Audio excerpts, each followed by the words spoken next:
नमस्कार। सोचिए, अगर कोई तरीका हो जिससे पिछले 3 महीनों में शरीर के अंदर क्या चल रहा है इसका पता चल जाए, खास तौर पर ब्लड शुगर का हाल। जी हाँ, आज हम बात करेंगे HbA1c टेस्ट के बारे में, जो ब्लड शुगर की यही छिपी हुई कहानी बताता है। अच्छा, हम में से बहुत से लोग रोज घर पर अपनी शुगर चेक करते हैं, है ना? वो जो रीडिंग आती है, वो उस पल की एक तस्वीर की तरह है, एक स्नैपशॉट। पर क्या एक स्नैपशॉट पूरी फिल्म बता सकता है? नहीं ना। तो सवाल ये है कि ब्लड शुगर की पूरी कहानी, मतलब बड़ी पिक्चर, कैसे देखी जाए? और इसी बड़ी पिक्चर को देखने के लिए हमें ज़रूरत पड़ती है एक हेल्थ डिटेक्टिव की, एक ऐसा जासूस जो हमें महीनों पुरानी जानकारी दे सके। और वो जासूस है HbA1c टेस्ट। तो ये HbA1c टेस्ट आखिर है क्या? इसे ऐसे समझिए कि ये शुगर लेवल की एक फिल्म है, सिर्फ एक तस्वीर नहीं। ये एक ऐसा ब्लड टेस्ट है जो ये बताता है कि पिछले 2 से 3 महीनों में औसतन ब्लड शुगर का लेवल कैसा रहा है। वैसे इसके और भी कुछ नाम हैं, जैसे हीमोग्लोबिन A1c टेस्ट या ग्लाइकेटेड हीमोग्लोबिन टेस्ट। कुछ लोग इसे शॉर्ट में सिर्फ HbA1c कहते हैं। नाम भले ही अलग अलग लगे, पर इन सबका काम एक ही है, सेहत की एक गहरी और सही तस्वीर देना।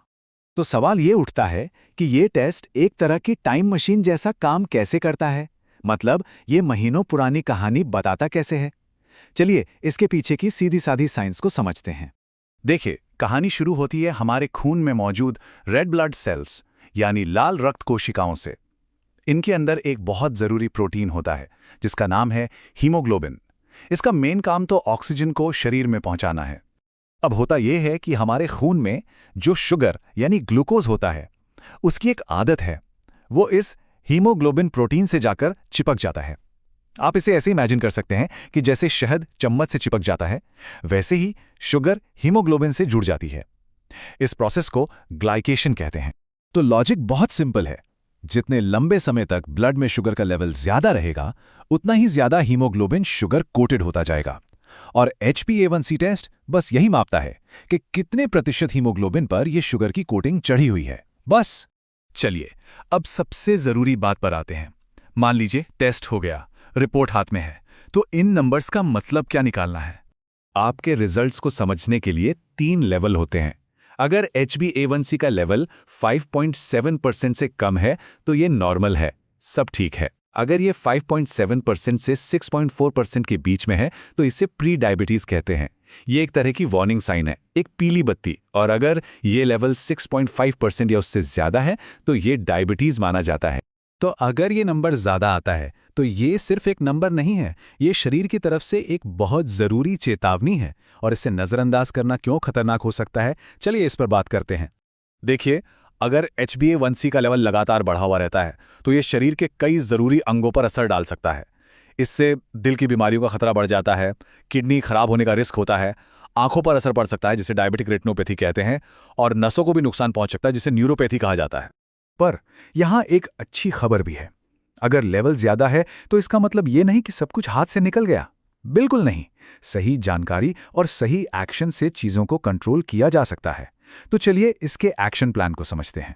जैसा कि हमने पहले देखा, 6.5% या उससे ऊपर का लेवल डायबिटीज माना जाता है, और इस पॉइंट पर आमतौर पर मेडिकल ट्रीटमेंट की जरूरत पड़ती ही है। इसका सीधा मतलब है कि ब्लड शुगर कंट्रोल में नहीं है और उसे मदद की जरूरत है। डॉक्टर से सलाह के बाद कई तरह की दवाइयां दी जा सकती हैं। सबसे कॉमन है मेटफॉर्मिन, जिसे अक्सर फर्स्ट लाइन ड्रग माना जाता है। ये लिवर में ग्लूकोज के प्रोडक्शन को कम करती है। फिर सल्फोन्यूरिया जैसी दवाएं हैं जो शरीर को ज्यादा इंसुलिन बनाने के लिए कहती हैं। और DPP4 इनहिबिटर्स जैसी दवाएं इंसुलिन के एक्शन को और बेहतर बनाती हैं। लेकिन एक बात याद रखनी बहुत जरूरी है, दवाइयां कहानी का सिर्फ एक हिस्सा हैं। असली और सबसे बड़ा बदलाव आता है लाइफस्टाइल से। सबसे पहला कदम है हेल्दी डाइट, मतलब चीनी और मैदे जैसी चीजों से दूरी, और हरी सब्जियां, फल और साबुत अनाज को अपनाना। दूसरा, रोजाना एक्सरसाइज, कम से कम 30-40 मिनट की वॉक भी बहुत फायदेमंद है। और तीसरा, वजन कम करना। सिर्फ 5 से 10% वजन घटाने से भी HbA1c लेवल में जबरदस्त सुधार हो सकता है। अच्छा, एक और जरूरी बात, कुछ ऐसी हेल्थ कंडीशंस होती हैं जो इस टेस्ट के रिजल्ट पर असर डाल सकती हैं। मतलब रीडिंग थोड़ी ऊपर नीचे आ सकती है।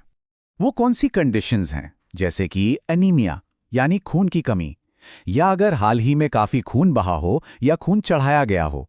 प्रेगनेंसी के दौरान भी रिजल्ट्स पर असर पड़ सकता है और कुछ हीमोग्लोबिन से जुड़े डिसऑर्डर्स भी होते हैं। इसीलिए अपने डॉक्टर को अपनी पूरी मेडिकल हिस्ट्री बताना बेहद ज़रूरी है ताकि वो रिजल्ट्स को सही तरीके से समझ सकें। और पता है इस टेस्ट की सबसे अच्छी बात क्या है?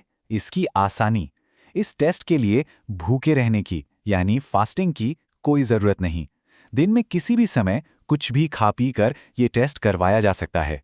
बस एक सिंपल सा ब्लड सैंपल देना होता है और अपने डॉक्टर से अपनी हेल्थ हिस्ट्री के बारे में बात करनी होती है। अपनी रोज़ की दिनचर्या में कोई बदलाव करने की ज़रूरत नहीं। तो ये थी HbA1c टेस्ट की पूरी कहानी। ये टेस्ट सिर्फ एक नंबर नहीं देता, ये हमें अपनी सेहत की कहानी को समझने और उसे लिखने का मौका देता है। सही जानकारी के साथ ऐसे फैसले लिए जा सकते हैं जो एक सेहतमंद और खुशहाल भविष्य की तरफ ले जाएं। अब सवाल ये है कि अगला टेस्ट कौन सी कहानी बताएगा?